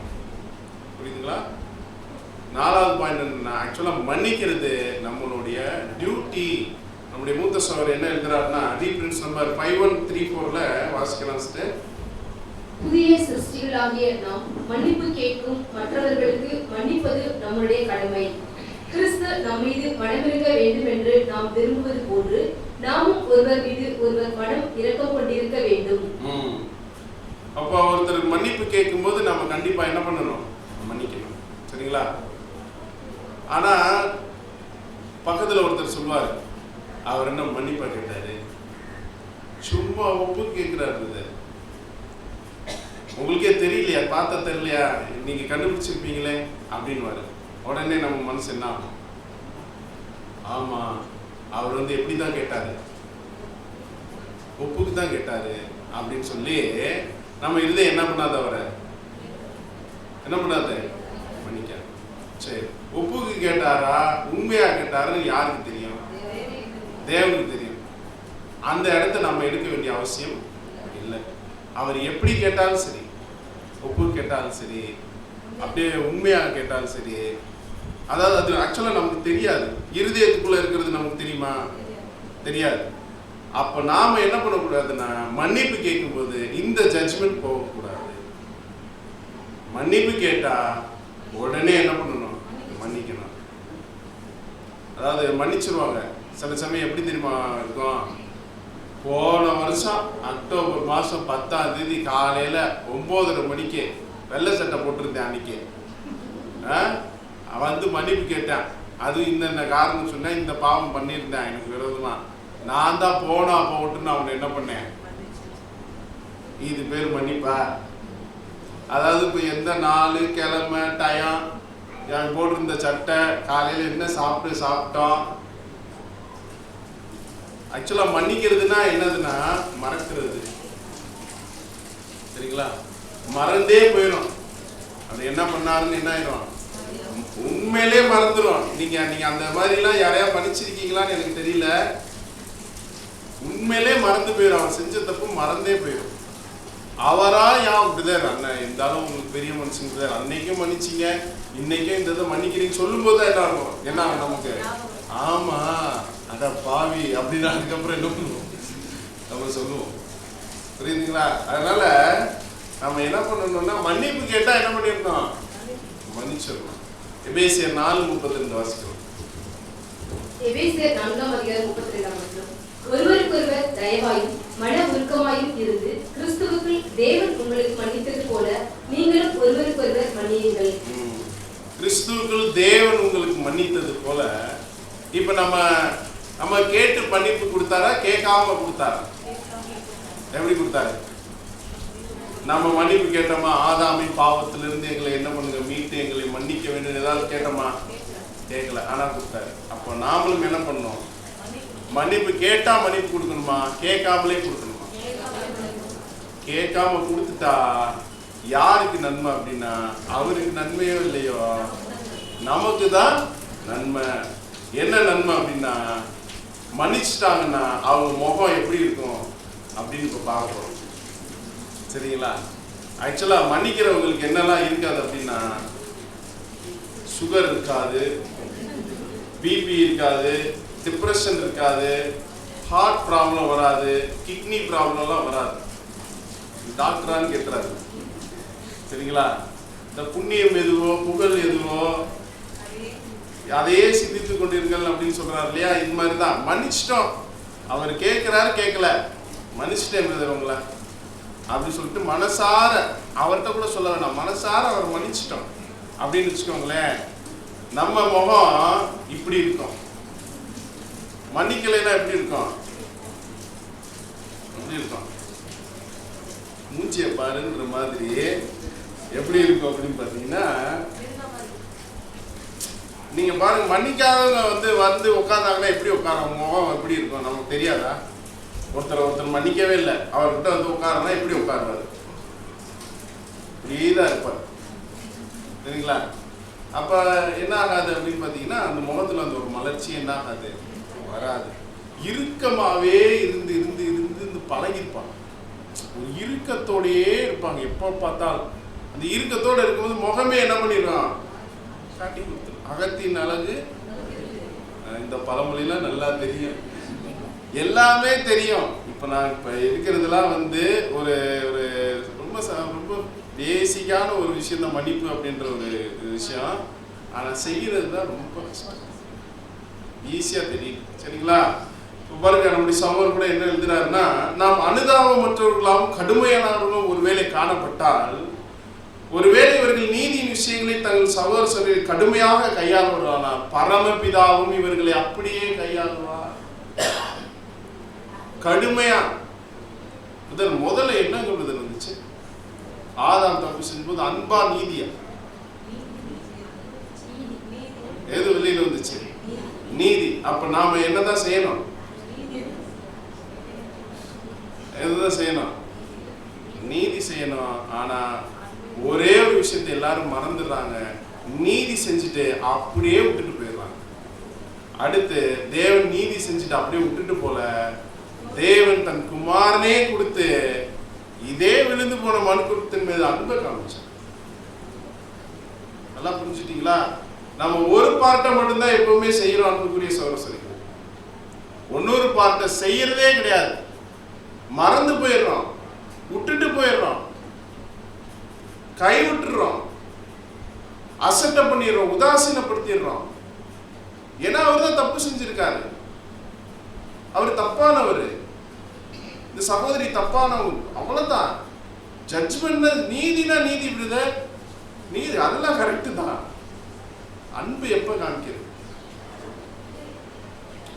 இல்லைங்களா? அப்ப பாருங்க, பிரியமானவர்களே, அப்படிப்பட்டவருடைய குறைவுகள் அனைத்திற்கும் அவர்கள் கணக்கு விசாரிப்புள்ளாக காணப்படும். இறுதியில் தங்களுடைய சிங்காசனத்தை சொல்ல நாம தான் தவறு விட்டுருவோம். அப்படி நடந்துக்கிட்டோம்னா, கடுமையா நடந்துக்கிட்டோம்னா, நாம தான் நம்முடைய சிங்காசனத்தை என்ன பண்ணிடுவோம்னா. மன்னிக்கிறதுல என்னென்ன நன்மைகள் இருக்கு அப்படின்னு பாத்தீங்களா? சரி, 6வது கேள்வி என்னன்னா, மன்னிக்கிறதுக்கு சரியான காலம் எது? எப்ப மன்னிக்கலாம்? கொஞ்சம் டைம் எடுக்கும், கொஞ்சம் டைம் எடுக்கும். உடனே கொஞ்சம் யோசிச்சு பாருங்க, எப்படி இதெல்லாம் கொஞ்சம் சிந்திங்க அப்படின்னு நமக்கு சொல்லுவாங்க. எப்ப எவ்வளவு நாள்ல மன்னிக்கலாம்? கால நேரம் இல்ல, அது பாட்டுக்கு போய்கிட்டே இருக்கும். எப்படி இப்பயே இந்த நிமிஷத்துல இந்த நொடியில மன்னிச்சிருங்க. நீங்க வீட்டுக்கு போய் நான் ஜெபம் பண்ணும்போது யோசிச்சு பார்த்து நான் என்ன பண்ணிக்கிறேன், மன்னிச்சுக்கிறேன், அல்லது அவருடைய கிரியைகள் சேஞ்ச் ஆகுதான் நான் பார்க்கிறேன். பார்த்துக்கிட்டு நான் என்ன பண்ணிக்கிறேன், அதெல்லாம் கிடையாது. ஏன்னா மன்னிச்சா யாருக்கு நல்லதுன்னா நமக்கு நல்லது. அவருக்கு நல்லதோ இல்லையோ, ஃபர்ஸ்ட் அவரை மன்னிக்கிறதுனால யாருக்கு நல்லது அப்படின்னா நமக்கு நல்லது. பாருங்க, வசனம் சொல்லுது, எபேசியர் 5:16, நாட்கள் பொல்லாதவைகளானதால் காலத்தை என்ன பண்ணிக்கோங்க பிரதர், நான் ஒரு முடியிட்டு நான் ஒரு 3 மாசம் டைம் பிரதர், அதுக்கப்புறம் நான் மன்னிக்கிறேன் பிரதர் அப்படின்னு சொன்னோம்னா நாளைக்கு உயிரோடு இருப்போமா? யாருக்கு 3 மாசம் டைம்? யாருக்குமே டைம் கொடுக்க முடியாது, டைம் எடுக்க முடியாது. டைம் எல்லாம் யார் கையில இருக்கு? அவர் கையில இருக்கு. நம்ம டைம் கொடுக்கறதுக்கு அப்படி ஒரு டைப்பான ஆளுகளே கிடையாது. சரிங்களா? இப்ப நாம மன்னிக்கணும் அப்படின்னு ஒரு விஷயம் நடக்கணும் அப்படின்னா மன்னிச்சிடணும், அவ்வளவுதான். சரிங்களா? இப்போ இந்த இடத்துல யாரையாவது மன்னிக்காம இதுக்குள்ள இப்போதைக்கு யாராவது உங்களுக்கு வரும், வந்துட்டு போய்கிட்டே இருக்கும். பாடம் போய்கிட்டே இருக்கும் போதே பல கேரக்டர்கள் வரும், நிற்கும், அப்படி முறைக்கும், அப்புறம் கிளம்பும். இதெல்லாம் நடந்துகிட்டே இருந்திருக்கும். கரெக்டுங்களா? நிச்சயமா நான் சொல்றேன். அதான் பாடத்தை கவனிக்கிறவங்களுக்கு நான் சொல்றேன். காலையில் பொங்கல் சாப்பிட்டு வந்தாங்கன்னா அவங்களுக்கு அது நடக்காது. பொங்கல் சாப்பிட்டா என்ன ஆகும்? அவங்களுக்கு அது நடக்காது. மற்றபடி சில பல கேரக்டருக்கு வந்து போகும். அத்தனை பேரையும் மன்னிச்சிருங்க, அன்லிமிட்டடா மன்னிச்சிருங்க. நிபந்தனையற்ற மன்னிப்பு. நிபந்தனையற்ற, நமக்கு ஏதாவது நிபந்தனை போட்டாரா? தேவன் நிபந்தனை போட்டாரா? இப்படிலாம் நடந்தாதான் நான் என்ன பண்ணுவேன், நீ மன்னிப்பே சொன்னாரா? மன்னிப்பு கேட்டபடி மன்னிக்கிறாருங்க அவரு. நாம ஏதாவது நிபந்தனை போட முடியுமா? நோ. பாருங்க அன்புக்குரிய சகோதரர்களே, இப்போ உலகத்துல நம்மளை விட நல்லவங்க இருக்காங்களா அப்படின்னு கேட்டா என்ன சொல்லுவீங்க? எப்படி சொல்றீங்க பாருங்க. உங்களை போய் பரலோகத்துல உட்கார வைக்கிறதுக்கு கூப்பிட்டு இருந்தா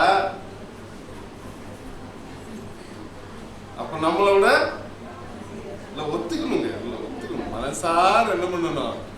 ஒத்துக்கணும். சரிங்களா?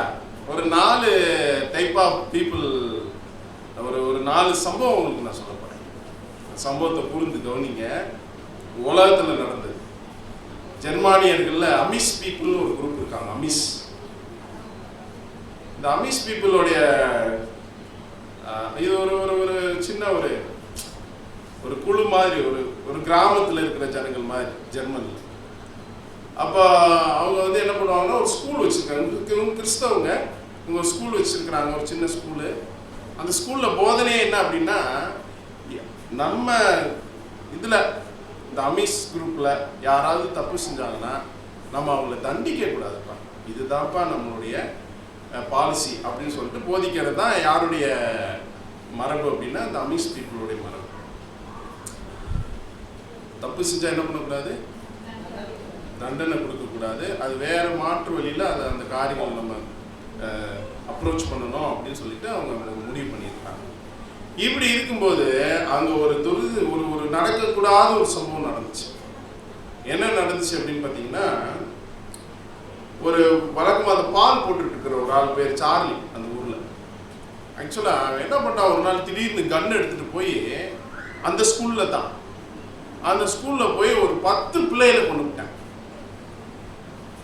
சொல்லிட்டு இவனு கண்ணை வச்சு அடிச்சு இவனு காலியாயிட்டான். இவனும் சூசைட் பண்ணி செத்து போயிட்டான். சூசைட் பண்ணி செத்து போறதுக்கு முன்னாடி ஒரு நோட் எழுதி வச்சுட்டு, குறிப்பு எழுதி வச்சுட்டு செத்து போயிட்டான். என்ன செத்து போயிட்டான்னா, என்னுடைய குழந்தை செத்து போச்சு, என் குழந்தைய ஏன் தேவன் சாவடிச்ச, என்னால் அதுக்கு வந்து யார்கிட்ட பதில் கேட்கறது என்ன பண்ணு தெரியல, நான் பைத்தியம் ஆகிட்டேன், அதனால தான் நான் இந்த விஷயம் செஞ்சேன், அதனால் நானே என் உயிரை மாச்சிக்கிட்டேன் அப்படின்னு சொல்லி எழுதியிருக்கேன். என்னதான் அவன் காரணம் வந்து ஒரு சரியான காரணம் கிடையாது முதலாவது, ஆனால் அவன் இப்படிதான் நோட் பண்ணி செத்து போயிருக்கான். இப்போ என்ன நடந்திருக்குன்னு சொல்லுங்க.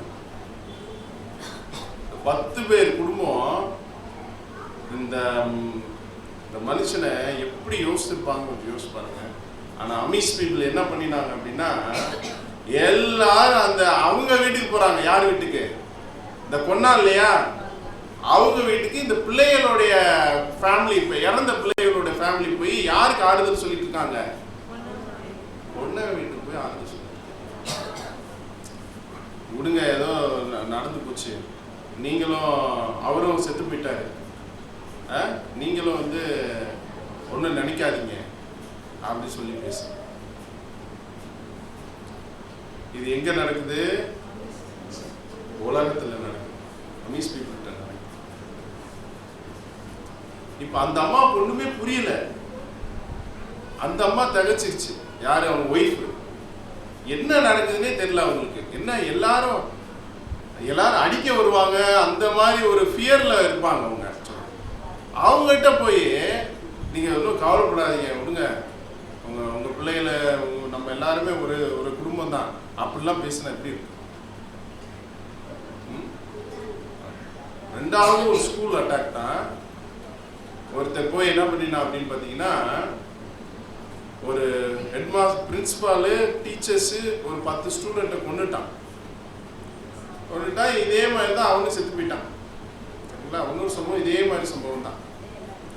இப்போ அந்த பத்திரிகையாளர்கள்லாம் என்ன பண்றாங்கன்னா, இந்த இறந்த குழந்தைகளுடைய தகப்பனாரு தாயார்கிட்டலாம் வந்து பேட்டி எடுக்கிறாங்க. பேட்டி எடுக்கும்போது அதில் ஒரு எமிலி அப்படின்னு ஒரு பொண்ணோடைய ஃபாதர் பேசுறாரு. அந்த பொண்ணு செத்து போச்சு சுட்டதுல. ஃபாதர் பேசுறாரு. என்ன பேசுறாரு அப்படின்னு பார்த்தீங்கன்னா, ஃபர்ஸ்ட் இந்த என்னுடைய டாக்டரை சுட்டான் இல்லையா, அதாவது ஃபர்ஸ்ட் வந்து இந்த பிள்ளைங்க, என் மகளோட சேர்ந்து இறந்த மற்ற பிள்ளைகளுடைய குடும்பத்துக்கு என்னுடைய அனுதாபத்தை நான் சொல்லிக்கிறேன் அப்படின்னு சொல்றாரு. சொல்லிட்டு என்ன சொல்றாரு அப்படின்னு பார்த்தீங்கன்னா, அது மட்டும் இல்லாம நான் இப்போ வந்து இந்த சுட்டான் இல்லையா அவங்க குடும்பத்தையும் நான் பார்க்கணும்னு நினைக்கிறேன் அப்படின்னு சொல்லிட்டு, என் பொண்ணு இப்போ உயிரோடு இருந்திருந்தானா இவனை வெறுத்திருக்க மாட்டான். இப்போ என் பொண்ணே வெறுக்காதப்போ, என் பொண்ணு கேரக்டர் எனக்கு தெரியும், என் பொண்ணே வெறுக்காதப்போ நான் எப்படி அவனை வெறுக்க முடியும்? அவனுக்கு விரோதமாக நான் எந்த வார்த்தையிலும் நான் சொல்ல போறதில்லை. அதனால என்னுடைய அனுதாபங்களை மட்டும் நான் எல்லாருக்கும் தெரிவிச்சுக்கிறேன் அப்படின்னு சொல்லிட்டு கிளம்பு.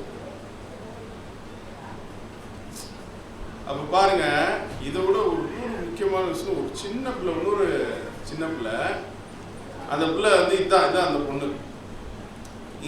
இந்த பொண்ணை வந்து பொண்ணு ஃப்ரிட்ஜுக்குள்ள அடைச்சிட்டான் ஒருத்தன். ஏதோ ஃபாரின்ல நடந்தது தான். இந்த பொண்ணோடைய பேரண்ட்ஸ் என்ன சொல்றாங்க அப்படின்னா, we want to meet the man who did this to our daughter. நாங்கள் பொண்ணை இந்த மாதிரி காரியம் பண்ணணும்னு நாங்கள் பார்க்கணும்னு நினைக்கிறோம். ஆக்சுவலாக அவனுக்கு அன்புனா என்னன்னு தெரியல, அந்த அன்பை நாங்கள் காமிக்க நினைக்கிறோன்றாங்க. நாங்கள் காமிக்கிறோம் அன்புனா என்னன்னு அவனுக்கு சுத்தமாக தெரியல. நாங்கள் காமிக்கிறோம் அன்புனா என்னன்னு நாங்கள் காமிக்கிறோம். அதனால அவனை நாங்கள் முழுமையாக மன்னிக்கிறோம், அவனுக்கு தெரியல அப்படின்னு சொல்லிட்டு இப்போ என்ன பண்ணுறாங்க அப்படின்னு பார்த்தீங்கன்னா, இந்த மாதிரி ஒரு ஸ்டேட்மெண்ட் என்ன பண்ணிருக்காங்க. யாராவது தம் பிள்ளையை கொண்டு இந்த மாதிரி பண்ணவங்க என்ன பண்ணுவாங்க கொஞ்சம் யோசனை. இதெல்லாம் உலகத்தில் நடந்திருக்கு புரியுதுங்களா. அதுக்கப்புறம் ஒரு ட்ரங்க் அண்ட் டிரைவ், ஒரு குடிச்சிட்டு வந்து ஒரு சாலையில் இந்த மாதிரி இன்னொரு சின்ன பையனை ஏற்றிட்டான். கேஸ் கோர்ட்டுக்கு போகுது. கோர்ட்டில் வந்து ரிலீஸ் பண்ணுற மாதிரி ஒரு சூழ்நிலை இருக்குது. ஆனால் இவனை ரிலீஸ் ஆகக்கூடாது. இவங்க பேரண்ட்ஸ் என்ன பண்ணிட்டாங்கன்னா, இந்த பேரண்ட்ஸ் என்ன பண்ணிட்டாங்கன்னா, இவனை கண்டிப்பாக ஜெயிலில் போட்டே ஆகணும்னு சொல்லிட்டு ஏதோ கேஸ்லாம் இது பண்ணி ஜெயிலில் போட்டுட்டாங்க. ஜெயிலில் போட்டதுக்கப்புறம் இவன் வந்து ஒரு ஒரு அங்கே அந்த ஜெயிலில் இருக்கிறவங்களுக்குலாம் ஒரு இந்த மறுவாழ்வு பயிற்சி மாதிரி ஏதாவது நடத்துவாங்க. நடத்தும்போது இவன் என்ன பண்ணியிருக்கிறான் அப்படின்னா, அங்கே என்ன பண்ணியிருக்கிறான் அப்படின்னா, நான் செஞ்சது தப்பு தான் அப்படின்னு சொல்லிட்டு அங்கே என்ன பண்ணியிருக்கேன், கன்ஃபஸ் பண்ணியிருக்கிறான். நான் அப்படி செஞ்சுருக்க கூடாது, நான் குடிச்சிருக்க கூடாது அப்படின்னு கன்ஃபஸ் பண்ணியிருக்கிறான். கன்ஃபஸ் பண்ணது இந்த அம்மா காதுக்கு தெரிஞ்சிருக்கு. அப்போ கன்ஃபஸ் பண்ணுறானா அப்படின்னு அந்த ஒரு நிலைமைக்குள்ள வந்துட்டு இவனை போய் ஜெயிலில் போய் பார்த்துருக்குறாங்க. ஆக்சுவலாக இவனுக்கு இன்னும் இந்த பழக்கத்துலேருந்து ஆனால் வெளியில் வரல, குடிக்கிற பழக்கத்துலேருந்து.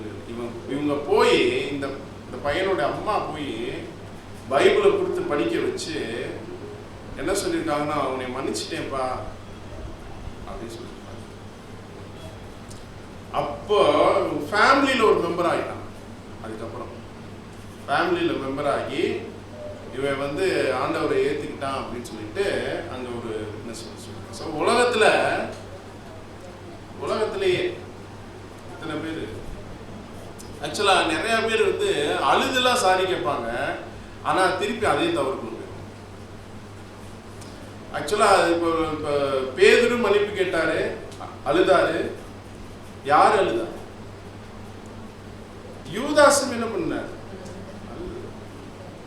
ஆனா யார் தான் மன்னிப்பு பெற்றுக்கிட்டா அப்படின்னு பார்த்தீங்கன்னா, பேதுரு தான் மன்னிப்பு பெற்றுக்கிட்டார். அதாவது ரெண்டு விதமான துக்கம் இருக்கு. ஒரு துக்கம் லௌகீக துக்கம், ஒரு துக்கம் தேவனுக்கு ஏற்ற துக்கம். நம்ம எந்த துக்கப்படுறோன்றது ரொம்ப முக்கியம். வெறுமனே அந்த இடத்துல ஃபீல் பண்ணிட்டு கடந்து போயிடுறோம், செஞ்சிருக்க கூடாதுன்னு போட்டு திருப்பி ஒரு சான்ஸ் வரும்போது அதே தான் திருப்பி என்ன பண்றது, செய்யறது. அப்படி ஒரு துக்கப்படக்கூடாது. ஒரு மன்னிப்பு கேட்கும்போது தேவனுக்கு ஏற்ற துக்கமாக அதை மாற்றி நம்ம அதுக்குள்ள என்ன பண்ணக்கூடாதுன்னா போகக்கூடாது.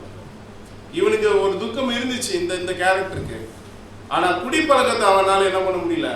நான் குடிச்சு தன் பிள்ளையை ஏத்துனது தப்பு தான் கன்ஃபஸ் பண்றான், ஆனா குடிப்பழக்கத்தை என்ன பண்ண மாட்டான், விட மாட்டான். அப்பதான் தேவனுக்கு ஏற்ற துக்கம் நீ அனுபவிக்கணும்னு சொல்லிட்டு இந்த அம்மா எக்ஸ்பிளைன் பண்ணி இப்ப என்ன பண்ணிருக்காங்கன்னா இவனை சேஞ்ச் பண்ணிருக்காங்க. மன்னிச்சதுனால இவன் சேஞ்ச் ஆயிருக்கான். அன்புக்குரியவர்களே, அதனாலதான் இரக்கம் உள்ளவர்கள் பாக்கியவான்கள். அவர்கள் என்ன பண்ணுவாங்கன்னா இரக்கம். அதனால ரோமர் 12:18 வாசிச்சுட்டு. ரோமர் 12:18 கூடுமானால் உங்களால் ஆன மட்டும் எல்லா மனுஷரோடும் சமாதானமாய் இருங்கள். என்ன சொல்லுது? பக்கத்து வீட்டுக்காரரு கூட எய்த்த வீட்டுக்காரர் கூட எப்படி இருக்கிறோம்? நம்ம எப்படி இருக்கிறோம்? அவங்க நம்மளோட சமாதானமா இருப்பாங்களா? வாய்ப்பு இல்லை, அது வாய்ப்பு குறைவு. ஆனா வசனம் என்ன சொல்லுதுன்னா, கூடுமானால் உங்களால மட்டும் எல்லா மனுஷரோடும் எப்படி இருங்க, சமாதானமா இருங்க. வம்புதான் இருப்பாங்க. ஏன் சாகிறது நீங்க வருதுன்னு கேட்பாங்க, ஏன் குப்பை இங்க கொட்டுறீங்கன்னு கேட்பாங்க. ஒரு அடி எங்க இடத்துல தாங்க உங்க பில்டிங் இருக்கு அப்படின்னா அடிக்கொரு தடவை என்ன பண்ணுவாங்க, சண்டைக்கு வருவாங்க. இதெல்லாம் நடக்கும். ஆனா நாம எப்படி இருக்கணும்? சாந்தமா இருக்கணுமா, அவங்களோட சமாதானமா இருக்கணும். சரிங்களா? சண்டை போடக்கூடாது. ஒரு புது சிருஷ்டி ஸ்டேஷனுக்கு போலாமா? ரொம்ப டார்ச்சரா இருக்கு, என்ன பண்ணிடலாம்? பேசாம 100க்கு அடிச்சு என்ன பண்ணிடலாம்? கம்ப்ளைண்ட் பண்ணிடலாமா? பண்ணலாமா பண்ணக்கூடாதா? கேஸ் போடலாமா? அப்போ இது எங்க இருந்து வருதுன்னா, மன்னிக்காத ஒரு நிலைமையில இருந்து தான் அடுத்து இதெல்லாம் ஸ்டார்ட் ஆகுது. இப்போ நம்ம அவங்களை என்ன பண்றது இல்லை, மன்னிக்கிறது இல்லை அப்படின்றத பார்க்குறோம். சரிங்களா? கடைசியா ஒரு 7 பாயிண்ட்டை மட்டும் தியானிச்சு இந்த சப்ஜெக்ட் முடிக்கலாம். உங்களுக்கு இந்த கொஞ்சம் பேருக்கு இந்த சப்ஜெக்ட் வந்து கொஞ்சம் எல்லாருக்கும் பிரயோஜனமா இருக்குன்னு தெரியாது, பட் கொஞ்சம் பேருக்கு பிரயோஜனமா இருக்கும். அதாவது அவங்களுக்கு ஒரு சமாதானம் வரும் இருதயத்தில் மன்னிக்கிறதுனால, மன்னிப்பு பெறுறதுனால. ஃபர்ஸ்ட் பாயிண்ட் என்னன்னா, நாம் முதலாவது அபூர்ணர், அது போலவே நம்முடைய சகோதரர்களும் அபூர்ணர் என்பதை இப்பொழுது நாம் என்ன பண்ணணும்னா நினைவு வச்சுக்கணும். இப்ப நாம நீதிமான் என்றும் நம்முடைய சகோதரர்கள் குறைவுள்ளவர்கள் என்றும் என்ன பண்ணக்கூடாது நினைக்கிறதுனாலதான் மன்னிக்க முடியாத நிலைமைக்குள்ள போறோம். அப்போ ஃபர்ஸ்ட் என்ன நினைக்கணும்னா, நாமளே எப்படிப்பட்ட நிலைமையில தான் இருக்கிறோம், ஒரு அபூர்ண நிலைமையில தான் இருக்கிறோம், பூர்ணத்தை கடந்து போகல அப்படின்னு. சரிங்களா? ரெண்டாவது பாயிண்ட் என்னன்னா, இந்த 7 பாயிண்ட் கடைசி நீங்க சொல்லணும். சரிங்களா? பொங்கலை வேலை பார்க்க விடக்கூடாது. ரெண்டாவது பாயிண்ட் என்னன்னா, நாம் யாரு தேவனிடத்துல போய் கேட்கல, தேவனே எங்களை மீட்க உங்களுடைய மகனை எங்களுக்கு கொடுங்க அப்படின்னு.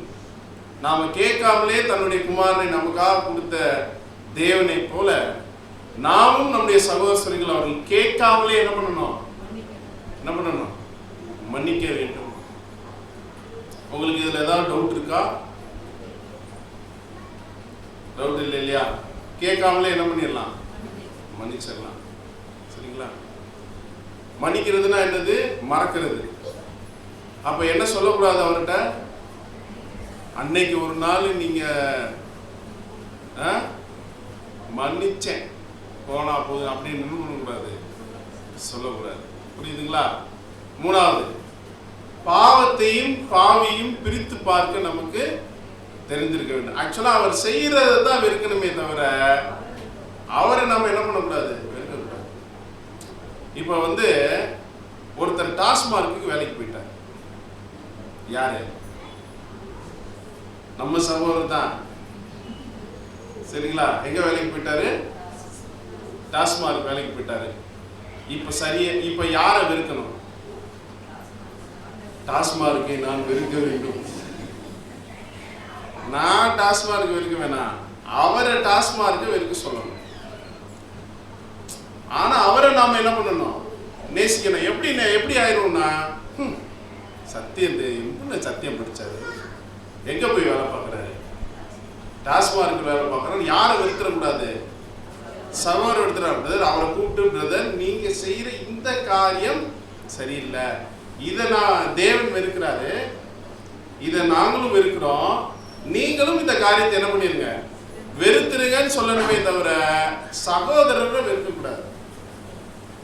சகோதரி அதாவது ரெண்டு பேரையும் பிரிச்சிடணும். பாவத்தையும் சகோதரையும் பிரிச்சிடணும். சகோதரர் தான் என்னைக்குமே. ஆனா பாவம் நமக்கு தேவையில்லாது, நமக்கு பிடிக்காது. அவர்கிட்ட போய் என்ன சொல்லணும்னா, இது வந்து எங்களுக்கு பிடிக்கல, உங்களை எங்களுக்கு ரொம்ப பிடிக்கும். எப்படி? இது வந்து எங்களுக்கு சுத்தமா பிடிக்கும், இதை நீங்க வெறுக்கணும், அப்படிதான் சொல்லணுமே தவிர அவரை வெறுத்து நடக்கக்கூடாது. புரியுதுங்களா? எடுத்து பார்க்கும்போது வாசிங்க சிஸ்டர். 4வது பாயிண்ட், எனக்காக கர்த்தர் இயேசு மரித்தது போல எனக்கு தீமை செய்கின்ற சகோதரருக்காகவும் அவர் மரித்திருக்கிறார். எனக்காக எப்படி மரிச்சாரோ அது போலதான் அவருக்காகவும் என்ன பண்ணிருக்கிறார், மரிச்சிருக்கிறார். எனக்கு மன்னிப்பு கொடுக்கிற கர்த்தர் இயேசு என் சகோதரனுக்கும் மன்னிப்பை கொடுக்கிறார். என் சகோதரனுக்கும் அவர் என்ன பண்றார், மன்னிப்பு கொடுக்கிறாரு. எனக்கு பரிந்து பேசுகிற கர்த்தர் இயேசு எனக்கு விரோதமாக தவறு செய்த சகோதரனுக்காகவும் பரிந்து பேசுகிறார் என்ற எண்ணம் எப்பொழுதும் நம்முடைய இருதயத்தில் இருக்க வேண்டும். இயேசு கிறிஸ்துவ குத்தைக்கு எடுத்துக்கிறது. யாருக்கு மட்டும்தான் அவருக்கு கிடையவே கிடையாதுங்க. இயேசு கிறிஸ்து யாருக்கு மட்டும்தான் வேலை பார்ப்பாரு, எனக்கு மட்டும்தான் வேலை பார்ப்பாருன்னு நினைச்சிட்டோம்னா ரொம்ப தப்பு. அவருக்காகவும் அவர் வேலை பார்க்கிறார். அவருக்காகவும் அவர் பிதாவிடத்தில் என்ன பண்றாரு, பரிந்து பேசுறாரு. ஆனா நாம என்ன பண்றது இல்ல, பிரிந்து பார்க்கிறோம், பிரிந்து போக பார்க்கிறோம். கரெக்டுங்களா? அப்போ இந்த எண்ணமும் நம்ம கிட்ட இருக்கணும். அடுத்து நிறைய மன்னிக்கிற கேரக்டர் பார்த்தோம் இல்லையா பைபிள்ல. அப்படி இருக்கும்போது இதெல்லாம் பார்த்து நாமும் ஒருபோதும் மன்னிக்கிற ஆவியை வெளிப்படுத்த மறக்க கூடாது. 5வது பாயிண்ட் வாசி. வேதத்தில் கர்த்தர் இயேசு, ஸ்தேவான், யோசேப்பு போன்றவர்கள் மன்னிக்கிற ஆவியை வெளிப்படுத்தினர். அது போன்ற கதாபாத்திரங்களை வேதத்திலிருந்து படிக்கிற நாம் ஒருபோதும் மன்னிக்கிற ஆவியை வெளிப்படுத்த மறக்கக்கூடாது. ஸ்தேவான் சொன்னதெல்லாம் நம்ம நல்லாவே படிச்சிருக்கோம். இவங்க மேல எந்த குற்றத்தையும் என்ன பண்ணாது, சுமத்தாதீங்க, இவங்க பாவத்தை என்ன பண்ணுங்க, மன்னிங்க அப்படின்னு சொல்லிட்டு அவர் மன்னிக்கிறத நம்ம பார்க்கணும். நம்மளை கொல்ல வரவங்கள எது இப்ப நம்ம சொல்லுவோம் இல்லையா, நான் எதனாலும் மன்னிச்சிருவேன், எதை மட்டும் மன்னிக்க மாட்டேன்.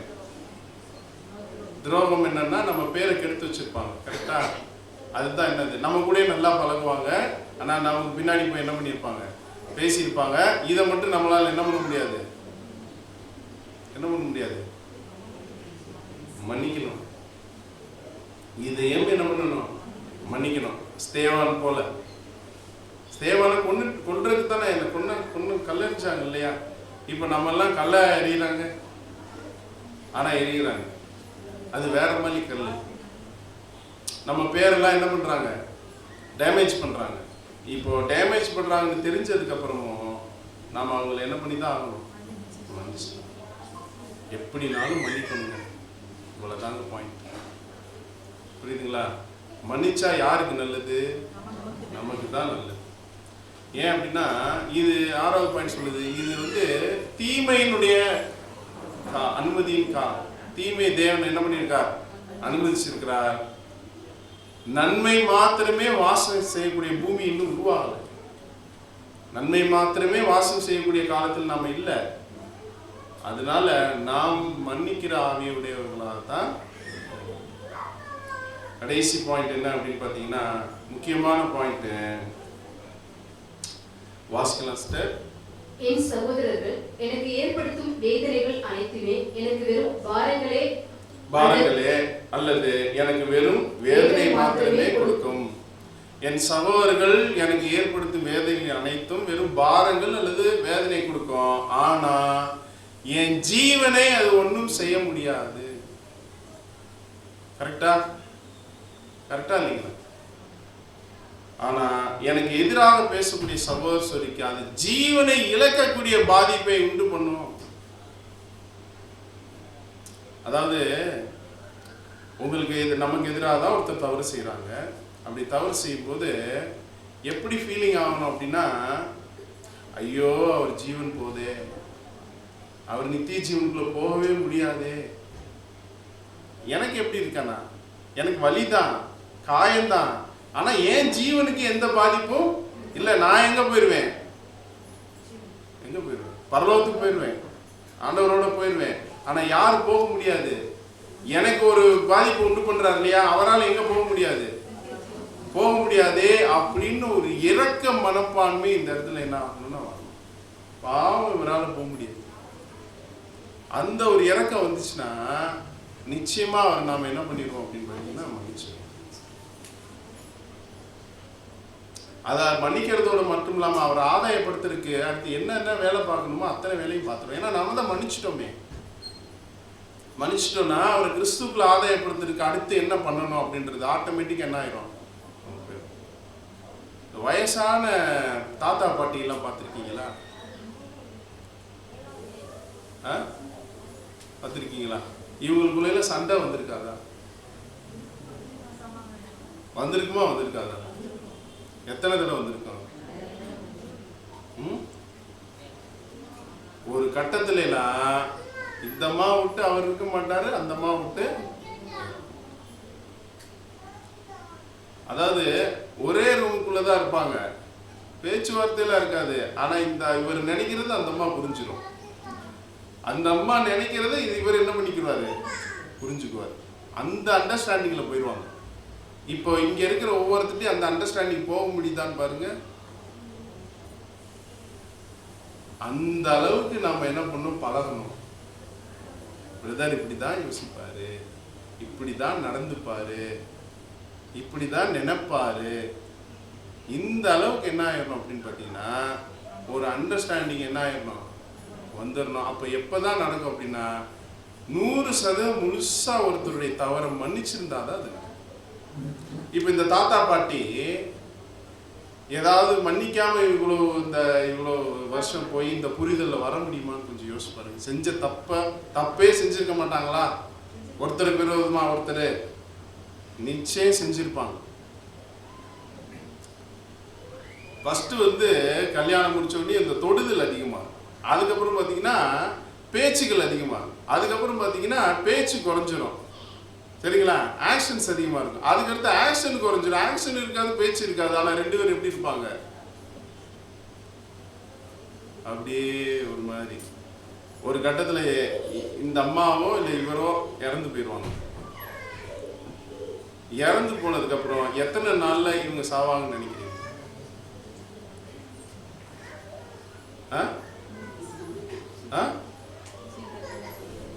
சீக்கிரமே இறந்து போயிடும். சீக்கிரமே இறந்துருவாங்க. இல்லைன்னா புத்தி என்ன ஆயிரும்னா டக்குன்னு பிறண்டுரும். அந்த அளவுக்கு இருக்கும் அந்த கோஆர்டினேஷன். இப்ப பாருங்க, உலகத்துல மாம்சத்துல ஒரு உலகத்துல ஒரு தம்பதியருக்கு ஒரு கோஆர்டினேஷன் இருக்குன்னா, தேவ சமூகத்துல ஒரே ஆவியை பெற்றுக்கொண்டவங்க மத்தியில எப்பேற்பட்ட கோஆர்டினேஷன் இருக்கும். இப்ப நம்ம பரலோகத்துக்கு எல்லாரும் பரலோகத்துக்கு போயிட்டோம்னு வச்சுக்கோங்க. நம்ம யாரை பார்ப்போம்? சபையா போயிட்டோம். யாரெல்லாம் பார்ப்போம்? அப்போஸ்தலர்ல ஃபர்ஸ்ட் பார்ப்போம். யாரை பார்க்கணும்னு ஆசையா இருக்கும் எல்லாருக்கும்? இல்ல, அப்போஸ்தலர் அது அவர் தாங்க ஃபைனலு. சரிங்களா? பிதாவாயுதேவன் இயேசு கிறிஸ்து விட்டுருங்க. வேற யாரை பார்க்க ஆசையா இருக்கும்? பவுலை பார்க்கணும். பவுலை தான் எல்லாரும் பவுலை தான் பார்க்கணும். அவர் என்ன பண்ணுவாரு அப்படின்ற மாதிரிலாம் கேட்கல. இப்ப என்னன்னா நம்ம போயிட்டோம். இப்ப பவுலை எப்படி பார்ப்பீங்க? நம்ம என்ன சரீரத்தில் இருக்கிறோம்? ஆவின் சரீரத்தில் இருக்கிறோம். பவுல் என்ன சரீரத்தில் இருக்காரு? ஆவின் சரீரத்தில் இருக்காரு. எப்படி பார்ப்பீங்க? எப்படி பார்ப்போம்? என்னையும் சேர்த்துக்கிறேன். எப்படி பார்ப்போம் அவரை அப்படின்னா, அங்கே இன்ட்ரோடியூசிங்லாம் இருக்காது. இது பாருங்க, please come, this is Mister Paul, this is Peter அப்படின்லாம் என்ன ஆகாது. அந்த இன்ட்ரோடியூசிங்லாம் இருக்காது. போனாலே தெரிஞ்சிடும். அதாவது அந்த மைண்டு அப்படியே அந்த ஃப்ரீக்வன்சி அப்படியே என்ன ஆயிரும்னா, யார் எவர் என்னன்றது அது புரிஞ்சு அங்கேயே கான்வர்சேஷன் ஒரு மாதிரி ஸ்டார்ட் ஆயிரும். புரியுதுங்களா? இப்படி தான் இருக்கும். அப்போ எல்லார் மைண்டும், இப்போ யார் மைண்ட் வரைக்கும் அது பொருந்திடும்னா, இயேசு கிறிஸ்து பிதாவாகிய தேவன் வரைக்கும் அது லிங்க் ஆயிரும். இப்போ யார் என்ன நினைச்சாலும் எல்லாருக்கும் தெரியும். இப்போ நான் நினைக்கிறது உங்களுக்கு தெரியுமா? என்னத்தை தான் நினைப்பாரோ போடியத்தில் நின்று நினைக்க கூடாது நீங்க. சரிங்களா? இப்படி நினைச்சா அவுட்டு. சகோதரர் இப்படிதான் நினைப்பாருன்ற ஒரு ஒரு ஒரு ஒரு முதிர்ச்சி நிலைமைக்கு என்ன ஆயிரணும்னா வந்துடும். புரியுதுங்களா? ஸோ அந்த மாதிரி நம்ம இங்க இருக்க ஃபோரல்ல இருக்கிற ஒவ்வொருத்தரும் வந்துட்டோம் அப்படின்னா, இதே ஒரு குட்டி பரலோகம் தான். இந்த இடமே இப்படிதான் இருக்கும், ஒரு குட்டி பரலோகமா தான் இருக்கும். அதுக்கு அடிப்படையான ஒரு விஷயம் என்னன்னா மன்னித்தல். மன்னிக்காம மட்டும் இன்னைக்கு இந்த கதை விட்டு வெளியில எந்திரிச்சு போயிடாதீங்க. யாரையும் நான் என்ன குடும்பத்துல இருக்கட்டும், அண்ணன் தம்பியாக யாரா இருந்தாலும் எல்லாரையும் மன்னிச்சிருங்க. மன்னிச்சுட்டு தப்புனே நீங்க ஒப்பு கொடுத்துருங்க. மன்னிச்சிட்டேன், அவரை நான் மன்னிச்சிட்டேன் அப்படின்னு எந்திரிச்சு வீட்டுக்கு போங்க. வீட்டுக்கு போய் அவரோட நீங்க அந்த சம்பந்தப்பட்டவரோட நீங்க அடுத்து டீல் பண்றதுல உங்களுக்கே வித்தியாசம் தெரியும். உங்க இருதயம் ரொம்ப பிளசண்டா இருக்கும், லைட்டா இருக்கும். எப்போ மன்னிச்சதுக்கு அப்புறம். ஏன்னா நாளைக்கு என்ன நடக்கும்னு தெரியாது. இன்னைக்கு தான் நம்ம வாழ்க்கையில கடைசி நாள்ல என்ன பண்ணுவோம்? இன்னைக்கு தாங்க கடைசி நாள்.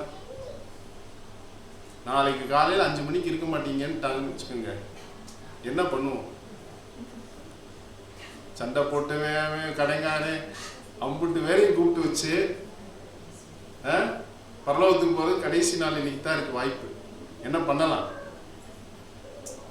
பைபிள் எடுத்து படிக்கலாமா?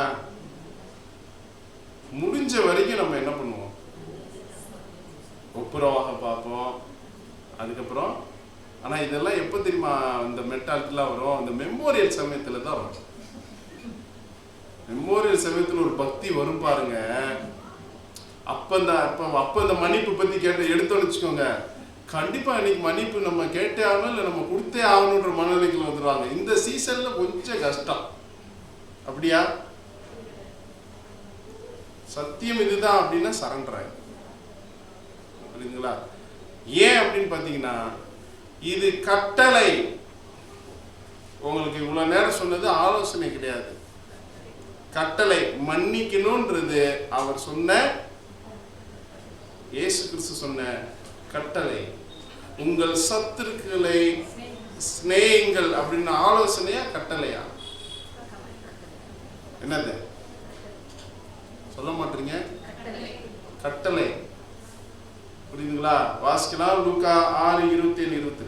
லூக்கா 6ஆம் அதிகாரம் 27-28 வசனங்கள். எனக்கு செவி கொடுக்கிற உங்களுக்கு நான் சொல்லுகிறேன். எனக்கு செவி கொடுக்கிற உங்களுக்கு நான் சொல்லுகிறேன். நீங்க செவி கொடுப்பீங்களா? ஆண்டவர் தான் கேட்கிறார். உங்கள் சத்துருக்களை சிநேகியுங்கள், உங்களை பகைக்கிறவர்களுக்கு நன்மை செய்யுங்கள், உங்களை சபிக்கிறவர்களை ஆசீர்வதியுங்கள், உங்களை நிந்திக்கிறவர்களுக்காக ஜெபம் பண்ணுங்கள். ரைட். ஃபர்ஸ்ட் பாயிண்ட்லயே முடிச்சு, உங்கள் சத்துருக்களை சிநேகிக்கணும்னா முதல்ல மன்னிக்கணும். சரிங்களா? அப்போ நம்ம மன்னிக்கணும் அல்லது மன்னிப்பு கேட்கணும். சரி, மன்னிக்கிறத பத்தி நிறைய பார்த்துருக்கோம். மன்னிப்பு கேட்கறத பத்தி பார்த்துருக்கோமா? ஆரம்பத்துல கொஞ்சம் பார்த்தோம். யார்கிட்டயாவது மன்னிப்பு கேட்க வேண்டியிருக்கா? கொஞ்சம் சங்கடமா தான் இருக்கு. ஒருவேளை இப்படி கூட கேளுங்க, உங்களுக்கு விரோதமான ஏதாவது செஞ்சிருந்தேன்னா நீங்க என்ன பண்ணணும்? தயவாய் மன்னிக்கணும். அப்படி கூட என்ன பண்ணுங்க, கேட்டுருங்க. கேட்டுட்டீங்கன்னா பாக்கியவான்கள், இரக்கம் உள்ளவர்கள் பாக்கியவான்கள், அவர்கள் இரக்கம். எனவே அன்புக்குரிய சகோதரிகளே, மன்னிப்போம், மன்னிப்பை தேவநாமம் கிறிஸ்துவின் மூலம் மகிமைப்படுவதாக.